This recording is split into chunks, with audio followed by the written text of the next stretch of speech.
Ito ang latest chika mga mosang. Doon ay pangilinan in-explain ang pag-ibig na nabuo nila ni Bel Mariano. Ito nga ang sabi niya.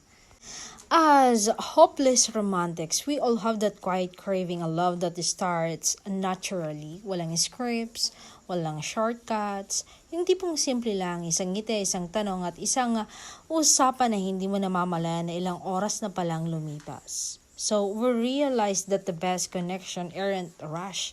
Hindi kailangan ng madali ang tayo because the sweetest stories are built slowly, like a slow burn that makes every moment count.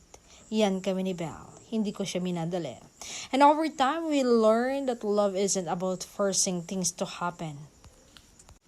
Totoo pala na hindi lahat ng tao ay para sa atin at hindi lahat ng oras ay tamang panahon. And then we discover the beauty of waiting, the magic of patience, the thrill of not knowing when or how, but trusting that someday it will come. Ang sarap pala sa pakaramdam kapag pinili ka ng dahan-dahan, hindi minadali.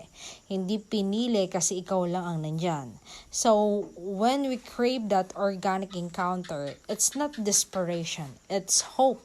Hope that love, when it finally arrives, will feel real, raw, and worth the wait.